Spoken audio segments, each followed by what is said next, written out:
है दोस्तों, पिछले लेक्चर में हम लोग बंगाल का नवाब पढ़े थे और टोटल 4 जो है आपका सूबेदार पढ़े थे, जिसमें से आपको ट्रिक से बताए थे मूसू, मू से मसूद कुली खान, सू से सुजाउद्दीन, मूसू सर मतलब सरफराज, और अली, अली से अलीवर्दी खान, मूसू सर अली, फिर सिराजुद्दौला। तो आज जो भी है उसको हम लोग पढ़ेंगे, ठीक है। तो याद रखिएगा टोटल हम लोग 3 सेशन में करेंगे। फर्स्ट सेशन आपका हो गया और आपका ये आपका सेकेंड सेशन है, फिर आप लोग को थर्ड सेशन में इसको पूरा कंप्लीट कर दिया जाएगा, बंगाल का नवाब। तो चलिए बिना किसी देरी का हम स्टार्ट करते हैं, ठीक है। तो याद रखिए हम लोग के क्या ट्रिक पढ़ाए थे। मूसू, मू से मुर्शिद कुली खान, सू से सुजाउद्दीन, मूसू सर से सरफराज हम लोग पढ़ चुके हैं। फिर अली वर्दी खां, अली वर्दी भी खां पढ़ चुके हैं। और फिर सीरा तो सिराजुद्दौला। उसके बाद और क्या था, जा कासिम जा। आगे हम लोग पढ़ेंगे। फिलहाल अभी सिराजुद्दौला है, सिराजुद्दौला पढ़ते हैं। इसका बहुत इंपॉर्टेंट, इसमें बहुत कुछ घटना घटी थी, तो कृपया ध्यान से इसको सुनिएगा। 1775 में क्या हुआ कि अलीवर्दी खां की मृत्यु हो गई, ठीक है, मृत्यु हो गई। और उसका नाती जो था सिराजुद्दौला, क्या नाती सिराजुद्दौला बंगाल का नवाब बना, ठीक है। सिराजुद्दौला जो है आपका बंगाल का नवाब बना। सिराजुद्दौला का जो वास्तविक नाम था वो क्या था, मिर्जा मोहम्मद। क्या था, मिर्जा मोहम्मद। याद रखिएगा सिराजुद्दौला का वास्तविक नाम था सिराजुद्दौला का मिर्जा, सिराज मिर्जा मोहम्मद, ठीक है। सिराजुद्दौला का वास्तविक नाम मिर्जा मोहम्मद। ये आपको क्वेश्चन पूछ सकता है, ठीक है। इस चीज़ को आप याद रखिएगा। चलिए, सिराज, वही सिराजुद्दौला के बारे में कर रहा है कि विरोधियों में कौन कौन था। नवाब शौकत अली, शौकतगंज इसका विरोध करता था, चचेरा भाई था इसका। और सिराज की मौसी जो थी उसका नाम था घसीटी बेगम, ये भी इसका विरोध करता था, ठीक है। वह सेनापति मीर जाफर मतलब अलीवर्दी खां का बहनोई था। कौन, घसीटी बेगम और मीर जाफर जो है ये दोनों जो है, अलीवर्दी खां का बहनोई था मीर जाफर, याद रखिएगा बहनोई। और घसीटी बेगम कौन था, सिराज की बहन थी। और नवाब शौकतगंज का था सिराजुद्दौला का पोता। जिस तरह आपका ये शौकतगंज भी का अलीवर्दी खां का ये क्या बोलते हैं नाती था, और ये भी सिराजुद्दौला भी आपका नाती था। तो क्या हुआ कि एक युद्ध हुआ 1556 में, अक्टूबर 1556 में क्या हुआ, एक युद्ध हुआ जिसे युद्ध है मणिहारी का युद्ध। याद रखिएगा गिरिया का युद्ध जो है आपका उधर किसके बीच हो रहा था, आपको हम बताए थे अलीवर्दी खां और आपका क्या सरफराज से, ठीक है। ये मणिहारी का युद्ध आपको याद रखना है। मणिहारी का युद्ध जो है ये हुआ था सिराज के बीच और किसके बीच, शौकतगंज के बीच, जिसमें शौकतगंज का हत्या कर दिया था सिराजुद्दौला जब गद्दी पर बैठा तो कहीं न कहीं लड़ाई होगा तो मणिहारी का युद्ध हुआ। और मणिहारी का युद्ध में शौकतगंज जो है को हत्या कर दिया, कौन, सिराजुद्दौला। और याद रखिएगा सिराजुद्दौला जो ना अलीवर्दी खां की सबसे छोटी बेटी का पुत्र था। और अलीवर्दी खां क्या देखा कि उसका सभी नाती में सबसे योग्य नाती उसका सबसे छोटा नाती है, छोटी बेटी का नाती है, तो उसको गद्दी पर बैठा है। तो कहीं ना कहीं घसीटी बेगम और ये मीर जाफर और ये शौकतगंज क्या हुआ, आग बबूला हो गया कि वंशानुगत चल रहा है तो जो बड़ा होगा उसको होना चाहिए, और ये तो छोटा है, इसको क्यों आप गद्दी पर बैठा है। तब मणिहारी का युद्ध याद रखिए बहुत इंपॉर्टेंट है, अक्टूबर 1756 में हुआ था। सिराज ने अपनी मौसी क्या, तो मौसी तो घसीटी बेगम को बंदी बना लिया, वो मीर जाफर की जगह क्या, मीर मदान को सेनापति। तो मीर जाफर की जगह किसको सेनापति बना दिया, तो याद रखिएगा मीर मदान को। ये कौन, सिराजुद्दौला। एक्चुअली क्या है ना कि ये मीर जाफर जो है ये क्लाइव का कुत्ता था, या कुत्ता नहीं, क्लाइव का गधा था, ठीक है। तो याद रखिएगा कि अंग्रेज का साथ देने वाला या अंग्रेज के पक्ष में ये मीर जाफर और घसीटी बेगम ये दोनों रहता था। और सिराजुद्दौला तो खैर बंगाल का नवाब था, वो कहीं ना कहीं वो चाहेगा कि मेरा वर्चस्व रहे, अंग्रेज का तो रहे नहीं। जब फारूक सियार द्वारा दिए गए दस्तक का कंपनी के कर्मचारियों द्वारा अपने निजी व्यापार के लिए दुरुपयोग हुआ, देखिए दस्तक होता है कि एक एग्रीमेंट होता है, एग्रीमेंट अंग्रेज का जो है अंग्रेज को दिया था ये फारूक सियार 1717 में कि तुमको कहाँ व्यापार करना है, कितना व्यापार करना है, किस जगह व्यापार करना है, और इस व्यापार में किसको किसको शामिल होना चाहिए, यही आपका दस्तक है। तो कहीं ना कहीं कर्मचारियों जो है कंपनी का कर्मचारी इसका दुरुपयोग करने लगा, क्या बिंदास ही तुम भी राज करो, तुम भी राज करो, तुम भी सब कोई क्या, सबको ही फ्री दे दिया था व्यापार करने के लिए, जबकि फारूक सियार क्या बोला था, सिर्फ और सिर्फ कंपनी ही राज करेगा, व्यापार करेगा। निजी कंपनी द्वारा दुरुपयोग किया जाता था, वह कंपनियों ने नवाब सिराजुद्दौला का विरोध के साथ मिलकर षड्यंत्र रचना शुरू कर दिया।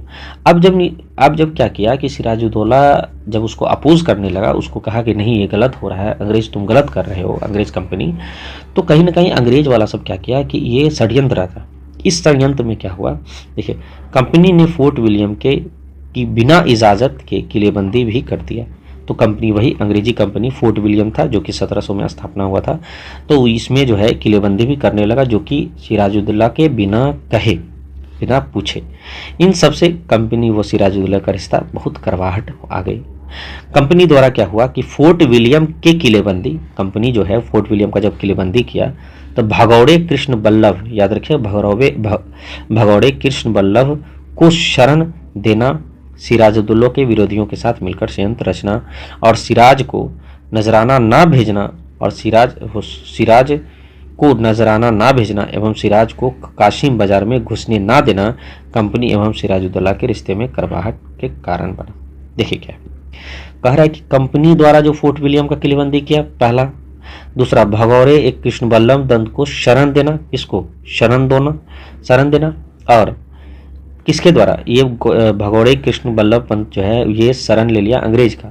तो कहीं ना कहीं सिराजुद्दौला गुस्साएगा कि हाँ भाई, मेरा दुश्मन कृष्ण बल्लभ पंत था और तुम उसको शरण दे रहे हो। तो ये पहला, दूसरा कारण। तीसरा, सिराज के विरोध के साथ मिलकर षड्यंत्र रचना।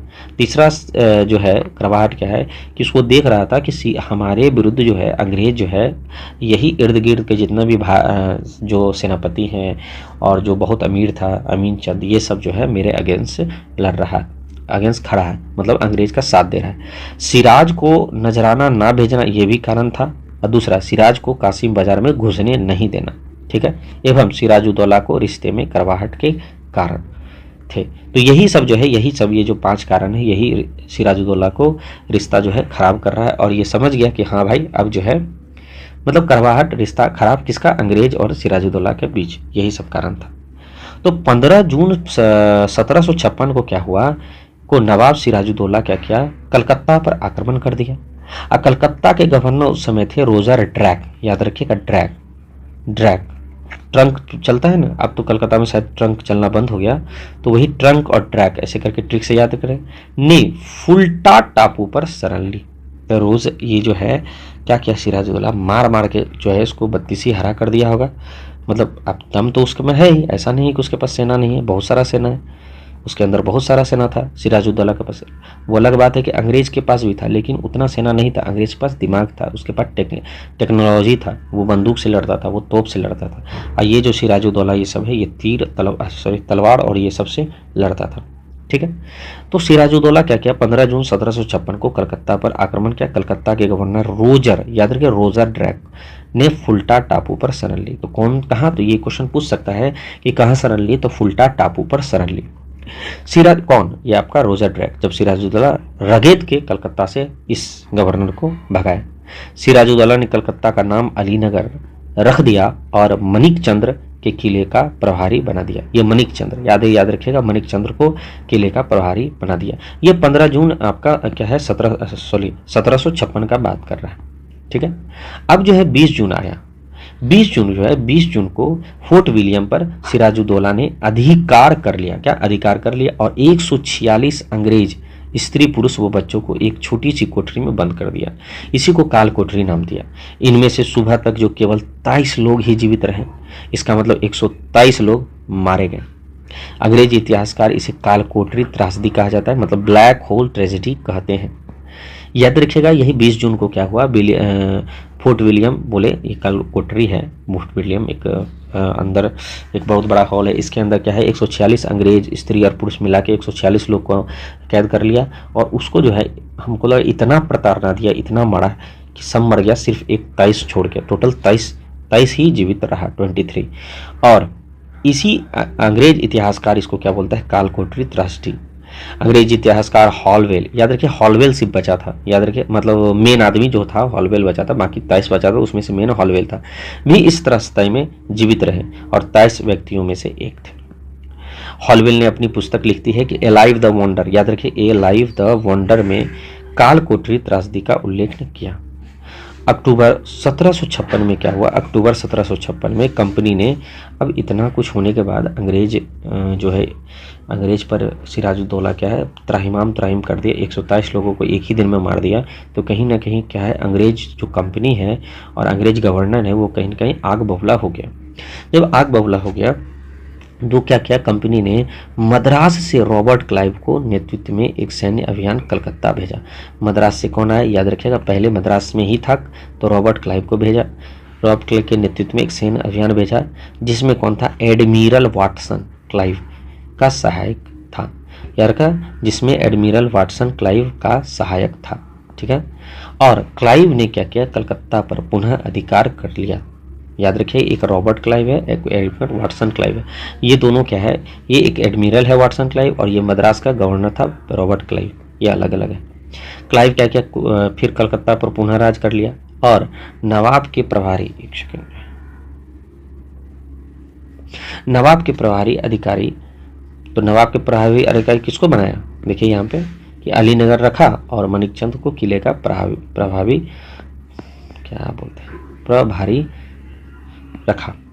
अब नवाब के प्रभारी अधिकारी मणिकचंद ने घूस लेकर कलकत्ता अंग्रेज को सौंप दिया। अब बताइए, मणिकचंद जो है मनी लेकर, ये धूर्त आदमी क्या किया कि अंग्रेज से पैसा ले लिया और घूस लिया और बोला कि ऐसा करो, ठीक है हम तो है ये हैं, ये क्या बोलते प्रभारी हमको मिलो क्या है, ले लो, बेच दो कलकत्ता तुम ले जाओ। किसको, अंग्रेज को बोला कि ले जाओ।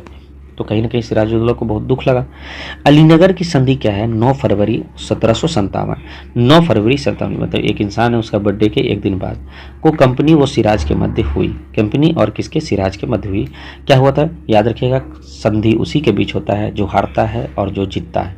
जो जीतता है वो थोपता है, जो हारता है उसको सहना पड़ता है, जो बोलेगा वो। तो इसके अनुसार क्या हुआ, और याद रखिए इसमें कंपनी जीता होगा तभी सिराजुद्दौला को कुछ ना कुछ इसको देना होगा, किसको, अंग्रेज को।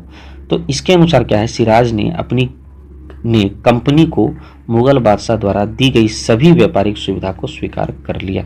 मुगल बादशाह जो भी मुगल बादशाह द्वारा दी गई सभी व्यापारिक सुविधा है उसको क्या है, सिराज स्वीकार कर लिया। कंपनी को जो सुविधा मुगल बादशाह दिया था वो सिराजुद्दौला को भी मानना पड़ा, ठीक है। और कंपनी को सुविधा दिया कौन, मुगल बादशाह, ठीक है। अंग्रेज फैक्ट्रियों को वापस करते हुए 3 लाख रुपया युद्ध का हर्जाना भी दिया। तो भैया अंग्रेज बोला कि ठीक है, एक तो फैक्ट्री हम लेंगे, ऊपर से 3 लाख रुपया दो, और ऊपर मुगल बादशाह मना नहीं करता है तो तुम सिराजुद्दौला कौन होता है मना करने वाला, तुम तो सिर्फ एक बंगाल को सूबेदार हो, भले तुम स्वतंत्र हो, मुगल बादशाह का बात नहीं मानते हो, लेकिन तब पर भी तुमको मानना पड़ेगा। अब जो है, अब क्या है कि अंग्रेजों को कलकत्ता के किलेबंदी, याद रखिएगा कलकत्ता के किलेबंदी, वो सिक्के ढालने का अधिकार भी इस संधि में दिया गया। तो बताइए, किलेबंदी भी करिए, सिक्का भी ढालिए अंग्रेज साहब, ठीक है, कलकत्ता में किलेबंदी भी कीजिए और सिक्के भी डालिए। इस संधि में, अलीनगर की संधि समझ लिए कि सिराजुद्दौला पर पहाड़ टूट पड़ा। कहीं ना कहीं ये संधि अंग्रेज के पक्ष में था, क्योंकि अंग्रेज जीता था। और याद रखिए 9 फरवरी 1757। अब अंग्रेजों ने क्या किया कि मुर्शिदाबाद में सिराजुद्दौला के स्थान पर किसी कठपुतली नवाब को बैठाने का योजना किया। तो जो कठपुतली का योजना बनाया वो पर कठपुतली यही था, कौन, ये आपका मीर जाफर। खैर आगे बढ़िए। कंपनी ने क्या किया, सिराज के विरोधियों, जो विरोधी था सिराज के अगेंस्ट, जो लड़ना चाहता था, वो मीर जाफर था सेनापति, राय दुर्लभ था, यार लतीफ़ था, जगत सेठ बैंकर था, और अमी चंद से मिलकर क्या किया, मीर जाफर को अगला नवाब बनाने का षड्यंत्र रखा। तो ये जो है राय, फिर आपका जाफर, फिर लतीफ़, लतीफ़ जगत और अमीन चंद, 1 2 3 4 5, ये पांचों मिलकर क्या क्या विश्वासघात किया, किसके साथ, सिराजुद्दौला के साथ। और ये लोग पांचों मिलकर अंग्रेज के साथ ये प्लानिंग किया कि भैया अब जो है मीर जाफर को गद्दी पर बैठाओ। अंग्रेज बोला मीर जाफर गद्दी पर बैठाओ। क्यों, क्योंकि मीर जाफर जो है कठपुतली है, गधा है, किसका, क्लाइव का। किसका गधा है, क्लाइव का। अब जो है अमीन चंद, वो तो हाँ मतलब समझ लिए कि मुंह से नहीं निकलना चाहिए, लेकिन वो बहुत जो है बज़लन इंसान था। अमीन चंद ने षड्यंत्रकारियों एवं कंपनी के मध्य 1757 में गुप्त समझौता कर लिया, पता भी नहीं चला सिराजुद्दौला का। समझौता ये था कि चुपचाप जो है क्या हुआ, सिराजुद्दौला से अगर हम युद्ध हुआ, क्लाइव बोला कि अगर सिराजुद्दौला से युद्ध हुआ तो तुम पांचों जो है हमको साथ देना, बदले में तुमको खूब पैसा देंगे और मीर जाफ़र को क्या करेंगे, गद्दी को, बंगाल का नवाब की गद्दी पर बैठा देंगे। मुगल सम्राट मोहम्मद शाह रंगीला ने फतेह चंद्र को दूसरे जगत सेठ की उपाधि दी। तो फतेह चंद को क्या, दूसरे जगत सेठ की उपाधि थी, जिसकी मृत्यु 1744 में हो गई थी। मीर कासिम ने 1763 में तीसरे जगत सेठ की हत्या कर दी। तो एक तो जगत सेठ, ये तो अलग है, खैर छोड़िए, रहने दीजिए, ये अलग चीज़ है। बस ये याद रखिएगा कि मोहम्मद शाह रंगीला ने फतेह चंद्र को दूसरे जगत सेठ की उपाधि दी थी। ठीक है, जगत सेठ पारिवारिक उपाधि थी जो मणिक चंद्र के परिवार के सबसे बड़े बेटे को मिलती थी। जो भी मणिक चंद्र का परिवार है उसी को जगत सेठ का उपाधि मिलता था। ठीक है, और देखिए याद रखिएगा अंग्रेज को सहायता देने वाला कौन कौन था, तो फिर से बोल रहे हैं, राय दुर्लभ, मीर जाफ़र, लतीफ़, जगत सेठ बैंकर, वो अमीन चंद, ये सब। ठीक है, पहला जगत सेठ जो बना था वो मणिक चंद ही था, जिसकी मृत्यु 1714 में हुई थी। ये तो दूसरा, इसका मतलब मणिक चंद है। अच्छा, ये अमीन चंद है, अमी चंद है, अमी चंद अलग है। ठीक है, मणिक चंद था जिसको 1714 में मृत्यु हुई थी। दूसरा जगत सेठ जो है ये फतेह चंद था, जिसकी मृत्यु 1744 में हुई थी। ठीक है, MF। अब जो है तीसरा जगत सेठ आपका माधव राय था। माधव राय एवं उसके चचेरे भाई स्वरूप चंद राय की हत्या 1763 में मीर कासिम ने मुंगेर में कर दी थी। ठीक है, तो ये माधव राय, ठीक है, MF, M से मणिक चंद्र, फतेह चंद्र, माधव राय, और चौथा जगत सेठ आपका कुशल चंद था जो माधव राय का बेटा था। तो कुशल चंद, याद रखिए, कुशल चंद। तो इसका मतलब हमको लगता है कि ये कुशल चंद ही है जो कि प्लासी के युद्ध में जो है इसका साथ दिया था, अंग्रेज का, कुशल चंद। चलिए, बहुत अच्छा ये जानकारी था, ये मुझे जानकारी पता नहीं था। तो याद रखिएगा ये जगत से सिर्फ एक क्या है, उपाधि है, जिसको किसको मिलता था, तो मणिक चंद के ही परिवार को मिलता था। अब आया आपका प्लासी का युद्ध। तो 23 जून 1717, ये बहुत इंपॉर्टेंट है, आपको याद रखना है कि 23 जून, एक मिनट, हाँ, 23 जून 1757 में आपका प्लासी का युद्ध हुआ था। और याद रखिए प्लासी का युद्ध एक्चुअली था क्या, कि बस सोचिए समझिए, ऐसा कोई युद्ध बहुत बड़ा नहीं था। क्यों? क्योंकि पहले से ही पता था, ये जो है प्लॉटिंग पहले से था, कि हमको लगता है कि जैसे ही सिराजुद्दौला युद्ध में घुसा, आधा घंटा बाद युद्ध खत्म। क्यों? क्योंकि सिराजुद्दौला के पास जो सैनिक है, जो उसको जानने वाला, पहचानने वाला है, सब अंग्रेज में मिला हुआ है। पहले ही 5 गो था जो कि सिराजुद्दौला का साथ था। वो 5 पहले अलीनगर होगा ना, हाँ, अलीनगर की संधि नहीं, अलीनगर नहीं, ये जो है आपका कि एक षड्यंत्र था। ठीक है, कहाँ है अलीनगर की संधि? नहीं, अलीनगर नहीं थी, कुछ और संधि था। संधि एक्चुअली था नहीं, षड्यंत्र से मध्य 1757 में गुप्त समझौता किया था अमीन चंद से। ठीक है, चलिए अब जो है आपका यहाँ पे क्या हुआ, प्लासी का युद्ध 23 जून 1757। तो प्लासी युद्ध से पूर्व पहले क्या हुआ, सिराजुद्दौला ने अंग्रेज फैक्ट्री कासिम बाजार पर आक्रमण किया। कासिम बाजार में पहले घुसने नहीं दिया था, तो आक्रमण तो करेगा ही सिराजुद्दौला, छोड़ेगा नहीं, क्योंकि वो बंगाल का नवाब है। अंग्रेजों ने क्या किया, मार्च 1757, कब, मार्च 1757 में फ्रांसीसी बस्ती चंद्रनगर जीत लिया। फ्रांसीसी बस्ती चंद्रनगर था, ये चंद्रनगर को क्या किया, आपका जीत लिया। 23 जून क्या है, 23 जून 1757 को बंगाल के मुर्शिदाबाद जिले के दक्षिण में, याद रखिए 23 जून 1757 में मुर्शिदाबाद के दक्षिण, याद रखिए एक जिला है, उससे 22 मील की दूरी पर क्या है, प्लासी गांव है, जिसमें क्लाइव और सिराजुद्दौला के बीच युद्ध हुआ। क्लाइव की सेना और क्लाइव और सिराजुद्दौला की सेना के बीच युद्ध हुआ। प्लासी बंगाल की नदिया जिले में, ये प्लासी जो है बंगाल के नदिया जिले में गंगा की सहायक भागीरथी नदी के किनारे। तो याद रखिएगा प्लासी जो है किसकी नदी के किनारे है, तो भागीरथी नदी की किनारे है। अब कहाँ है? नदिया जिला। और दूसरी बात, ये बंगाल के अंतर्गत आता है। और लड़ाई यहाँ पर किसके किसके बीच हुआ? तो क्लाइव और सिराजुद्दौला की सेना। जीता कौन? याद रखिएगा, क्लाइव जीता। ठीक है। अब जो है आपका मीर जाफर, ये जो है ये मतलब द्रोही था, विद्रोह क्या बोलते हैं उसको, मीर जाफर जो है क्या बोलता है, बेईमानी किया। यार लतीफ़ भी था, घुसपैठ, राय दुर्लभ भी घुसपैठ, घुसपैठ कह सकते हैं नहीं, या तो ये लग से धोखा देने वाला, और नवाब की सेना में विश्वासघात किया। इन्हें बिना लड़े ही मैदान छोड़ दिया। मतलब लड़ाई, बोले ना कि आधा घंटा नहीं हुआ, सिराजुद्दौला को पता चल गया कि मेरा ही आदमी हमें क्या है, मार दिया या हमसे धोखा किया। अब जो है आपका नवाब के वफादार, कौन? नवाब के वफादार मीर मदान और मोसे मोहन लाल। मोसे मीर मदान और मोसे मोहन लाल, ये दोनों क्या है आपका सिराजुद्दौला का चहेता था। सिराजुद्दौला को अगर मदद किया तो यही दोनों आपका मदद किया, वफादार था। ठीक है। ये दोनों शायद लड़ते हुए, हाँ लड़ते हुए मारा गया, ये लड़ते हुए मारा गया। सिराजुद्दौला को मीर जाफर ने महल जाने से सलाह दी। तो सिराजुद्दौला को कहा मीर जाफर कि जाइए आप महल में, हम देख लेंगे। अरे क्या देखोगे, तुम तो उसको मरवाना चाहते हो। ठीक है। मीर जाफर क्या है, ये जो है मतलब समझ लिए अंग्रेज का दलाल था ना।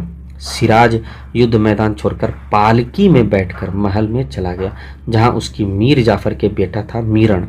मीर जाफर का मीरन ने मोहम्मद बैग से सिराजुद्दौला का हत्या करा दी। सिराजुद्दौला को बुलाया कौन? मीर जाफर कि आप जाइए, आप जाइए। जब जाने लगा सिराजुद्दौला तो रास्ते में बीच में क्या हुआ कि ये सिराजुद्दौला का बेटा था कौन? आपका मीरन। अब मीरन बोला, ए मोहम्मद बैग, जब सिराजुद्दौला जा रहा होगा तो तुम क्या करना, बीच में हत्या कर देना। तो सिराजुद्दौला को क्या कर, हत्या कर दिया। ये आपका 23 जून घटना हुआ था, ये आपको इम्पोर्टेंट है।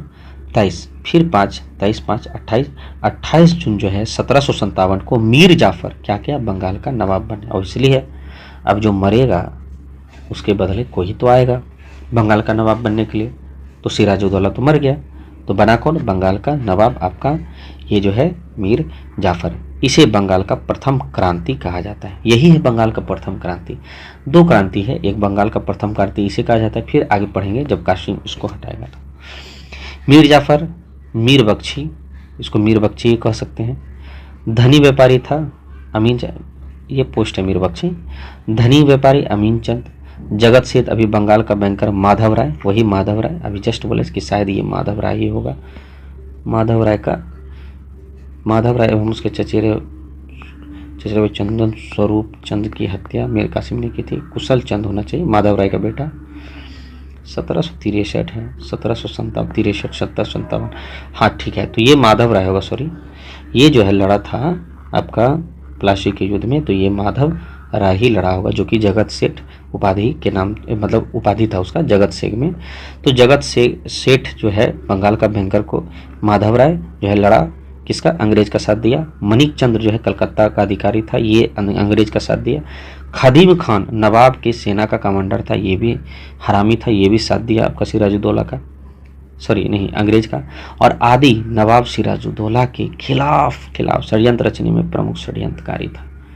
मतलब कि सिराजुद्दौला को गद्दी पर हटाना है, और हटाने वाला सबसे पहले तो आप मीर जाफर, जा बेवफा जा, ठीक है।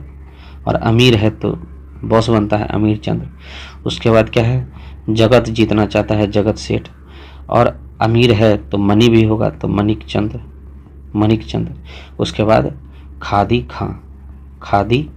तो ये पांचों जो है क्या किया, सिराजुद्दौला के साथ अंग्रेज के साथ मिलके षड्यंत्र करके सिराजुद्दौला को गद्दी से हटाया।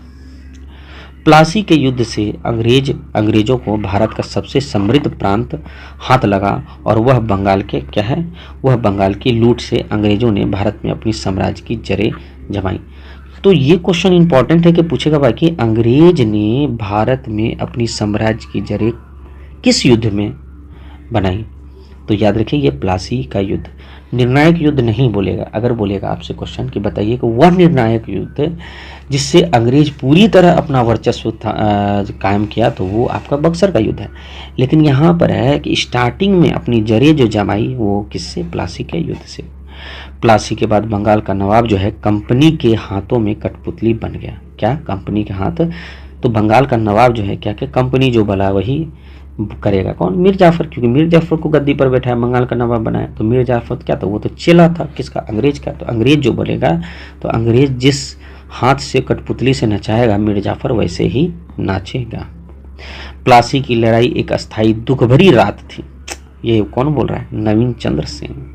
ये जो है नवीन चंद्र बोला है, ये नवीन चंद्र मतलब नवरात्र की रात में बोल रहा था कि हे भाई ये दुख भरी रात थी प्लासी का युद्ध। उसके बाद कई कवि हैं जैसे कि सुब्रमण्य भारती ने प्लासी को दुख भरी रात कहा। ठीक है, अस्थाई दुख भरी रात, ये नवीन चंद्र बोला। चंद्रमा तो इस तरह ही है, देखते हैं वो ये वाला चार आपको उत्तर साइड मिलता है, तो ये तो वही है। लेकिन दूसरा सुब्रमण्य भारती भी कहता है कि प्लासी एक दुख भरी रात थी। ठीक है, दुख भरी भारती, भरी भारी, भरी भारती, ऐसे करके याद रखना। प्लासी का विजय विश्वासघात था, ये रॉबर्टसन बोलता है। सही बात है, ये तो विश्वासघात था ही, क्योंकि सिराजुद्दौला तो ये सोचेगा ना कि ये जितना भी आपका कलकत्ता का अधिकारी है, ये जगत सेठ है, हमारा सेनापति है, हमारा कमांडर, ये सब हमारा मदद करेगा, लेकिन ये तो अंग्रेज का मदद किया। तो यही रॉबर्टसन सही बोला कि भैया प्लासी का विजय एक विश्वासघात थी। पनीकर थे, पनीकर के शब्दों में क्या होता है? पोसे पनीकर, पोसे प्लासी एक सौदा था जिसमें बंगाल के धनी लोग, मीर जाफर ने नवाब को अंग्रेज को बेच दिया। मीर जाफर ने नवाब को अंग्रेज को बेच दिया। तो ये क्या है? एक सौदा है, सौदा था एक। इससे क्या क्या कि ये जो नवाब का पोस्ट है ना, ये अंग्रेज को बेच दिया मीर जाफर के द्वारा। ठीक है, अमीर लोग, बंगाल का अमीर लोग, मीर जाफर ने नवाब को अंग्रेजों को बेच दिया। बंगाल ने अपनी स्वतंत्र बख्तियार खिलजी के कारण खोई थी। तो बंगाल ने अपनी स्वतंत्रता जो खोई थी वो बख्तियार खिलजी के कारण खोई थी, ना कि प्लासी युद्ध के कारण। ठीक है, ये कौन बोलता है? बंकिम चंद्र चटर्जी।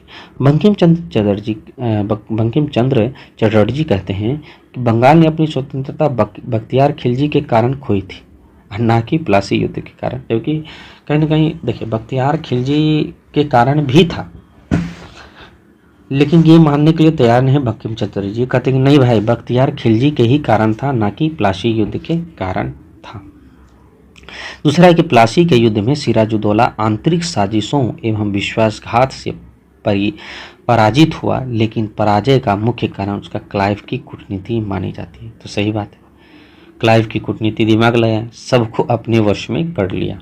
ठीक है, अब जो है इंग्लैंड के उस समय प्रधानमंत्री जो पिट ने क्या कहा कि क्लाइव को स्वर्ग से उत्पन्न सेना नायक।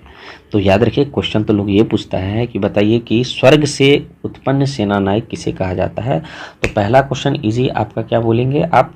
क्लाइव है। लेकिन दूसरा क्वेश्चन यही पूछेगा कि बताइए कि स्वर्ग से उतरा हुआ नायक ये किसने कहा। तो याद रखिए उस समय आपका प्रधानमंत्री पोसे पिट था। ठीक है, और ईश्वर की कृपा पात्र सेनापति बताया था। तो ये दोनों शब्द जो है एक प्रधानमंत्री पिट बोलता है किसके लिए? तो क्लाइव के लिए। वो कहना ही चाहिए, ताकि वो अंग्रेज का था और कोई भी आदमी अपना वर्चस्व कहेगा कि हाँ भाई मेरा वर्चस्व कायम रहे, तो बंगाल का नवाब का सत्ता को ही समझ लिया, स्थानांतरित कर दिया और बनाया किसको? क्लाइव। बंगाल के नवाब मीर जाफर को बनाया, और मीर जाफर तो क्या था? बंगाल का क्लाइव का गधा था। वो जो कहता था मीर जाफर वही करता था। प्लासी के युद्ध ने भारत में ब्रिटिश प्रभुत्व को प्रारंभ किया। सही बात है, यही क्वेश्चन है, यही है क्वेश्चन पूछता है कि भैया ब्रिटिश प्रभुत्व को प्रारंभ किया गया था ये भारत में, ये कौन सा युद्ध में? तो प्लासी का युद्ध में, बक्सर का युद्ध है। बक्सर का युद्ध निर्णायक युद्ध था जिससे पूरी तरह अंग्रेज जो है भारत में अपना वर्चस्व जमा लिया। याद रखिएगा, ये बहुत इंपॉर्टेंट क्वेश्चन है। प्लासी युद्ध के समय जो है बंगाल का गवर्नर कौन था? रोजर ड्रैक, वही ड्रैक जिसको भगा दिया था मार के, और फुलटन जो है आपका द्वीप में भाग के फुलटन द्वीप चला गया था। तो रोजर ड्रैक था एवं ब्रिटिश, याद रखिएगा फिर से सुनिए, प्लासी के युद्ध में बंगाल का गवर्नर रोजर ड्रैक था और सिराजुद्दौला पहले इसको हराया था। ठीक है, तो ये भाग गया था, भागने के बाद तब पता चला, तब आया ये वापस। और ब्रिटिश सेनापति जो है प्लासी के युद्ध में जो ब्रिटिश सेनापति था वो कौन था? क्लाइव था। प्लासी युद्ध के बाद भी अंग्रेजों ने बंगाल के नवाब के पद को बनाए रखा। क्योंकि वो सोचते थे कि अभी तक नई व्यवस्था उनके हितों के साथ अनुकूल नहीं हुई है। दिमाग लगाए। अंग्रेज बहुत अत्याचार किया। आप हमको बोलते हैं, जो आप सुने होंगे कॉमनवेल्थ गेम होता है, तो याद रखिएगा ये कॉमनवेल्थ गेम वही खेलता है जो जिसको उपनिवेशक शासक कह सकते हैं कि डोमिनियन स्टेट जिसको बनाया था। कौन?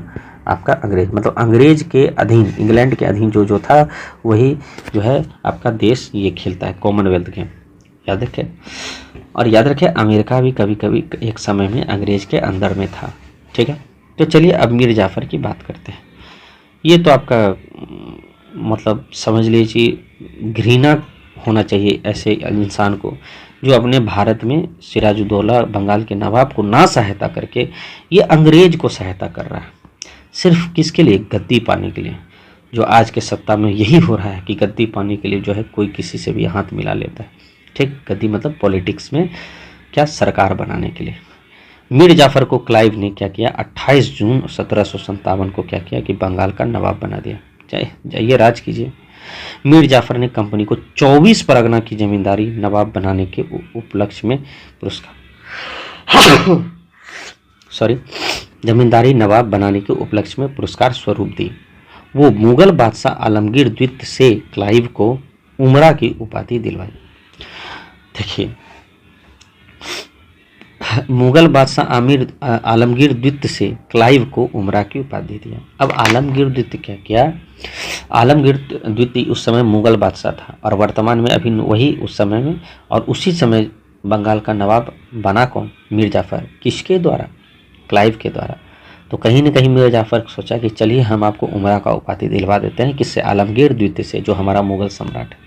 तो क्लाइव को उमरा का उपाधि मिल गया।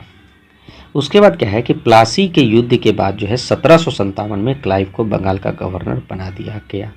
तो यही 1757 में बंगाल का गवर्नर बना दिया गया। क्लाइव ने अपने जीवन की शुरुआत तो कंपनी में एक क्लर्क के रूप में किया था, लेकिन 1751 में द्वितीय कर्नाटक युद्ध के समय आरकाट के घेरे से क्लाइव प्रसिद्ध हुआ। तो कर्नाटक का युद्ध हुआ था, द्वितीय कर्नाटक युद्ध। इस जगह टोटल 3 कर्नाटक युद्ध हुआ था, जिसमें दूसरी कर्नाटक युद्ध जो था उसी में आरकाट के घेरे जो किया था ये क्लाइव बहुत अच्छा तरह से किया था। इसलिए इसको जो है इसको प्रसिद्ध या इसको जो है ये पहचान में आया। अंग्रेज इसको क्या किया? बहुत अच्छा जो है सेनापति समझने लगा था। एक मिनट रुकिएगा।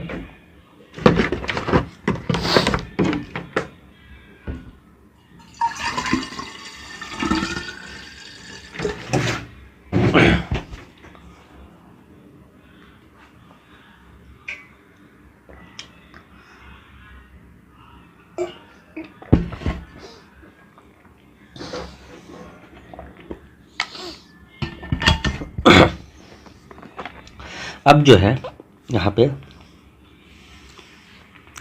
बंगाल के सभी फ्रांसीसी व्यक्तियों को मीर जाफ़र ने अंग्रेजों को सौंप दिया। बंगाल के सभी फ्रांसीसी व्यक्ति को मीर जाफ़र ने अंग्रेजों को सौंप दिया। किस लिए? मारने के लिए। मीर जाफ़र को क्लाइव का गीदड़ कहा जाता था। अभी बार बार यही रिपीट कर रहे हैं। मीर जाफ़र ने अंग्रेजों को 1757 से 1760 के बीच 3 करोड़ रुपया घूस में दिए और क्लाइव को भी ढेर सारी भेंट की।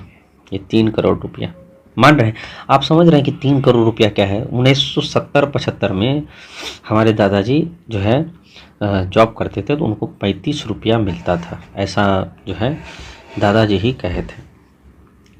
तो कहीं ना कहीं आप 3 करोड़ आगे अभी भी अगर किसी को 3 करोड़ मिल जाता है तो समझ लिए कि वो सोचता है कि मैं पुस्त पुस्त खाऊंगा। ठीक है। तो उस समय 3 करोड़ हमको लगता है कि 3000 करोड़ या 3000 अरब के बराबर होगा, मे भी है। ठीक है। और क्लाइव को अलग से भेंट दिया। ये मीर जाफ़र 1757 से 1760 के बीच इतना करोड़ रुपया घूस में दे दिया। किसको? क्लाइव।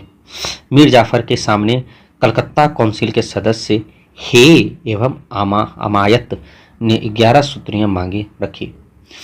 हे और अमायत दो जो था कलकत्ता काउंसिल का सदस्य था और ये बोला कि 11 सूत्री मांगे रखी थी। ठीक है। चलिए ठीक है, ये नया चीज़ है, याद रखिएगा, इसको भूलिएगा नहीं। ठीक है। मीर जाफ़र के शासनकाल में अंग्रेजों ने अपनी नीति के एक महत्वपूर्ण परिवर्तन किया। सनह नवाब के अधिकारों को समाप्त किया, ओ धीरे धीरे नवाब के अंग्रेजी ने अपनी नीति का महत्वपूर्ण परिवर्तन किया और बंगाल नवाबों के अधिकारों को धीरे धीरे समाप्त कर दिया। भाई समाप्त करे, अंग्रेज का काम है लूटना। अब मीर जाफर जब बना गद्दी पर बैठा तो इसका मतलब ये थोड़ी ना कि अंग्रेज अपना नहीं लूटेगा, 3 करोड़ तो वैसे भी वसूल करके घुस करके लूट लिए। तो उसी पर जो है एक कर्नल मेल्सन जो है कहता है जितना हो सके हड़प लो, मीर जाफर को सोने का एक बोरी के रूप में इस्तेमाल करो। मीर जाफर क्या है, एक सोने का बोरी या क्लाइव का गधा था, इसलिए तो क्या किया वो 3 करोड़ रुपया क्लाइव को दे दिया अलग से और बहुत सारा गिफ्ट दे दिया। मतलब बंगाल को पूरी तरह लूट ही लिया। और लुटाने वाला कौन, मीर जाफर जो बंगाल का नवाब था। अब जो है शीघ्र ही क्या हुआ, मीर जाफर अंग्रेजों से दुखी हो गया। क्या हुआ, अंग्रेजों से दुखी हो गया। कौन, मीर जाफर। पहली बार अंग्रेज से दुखा मीर जाफर।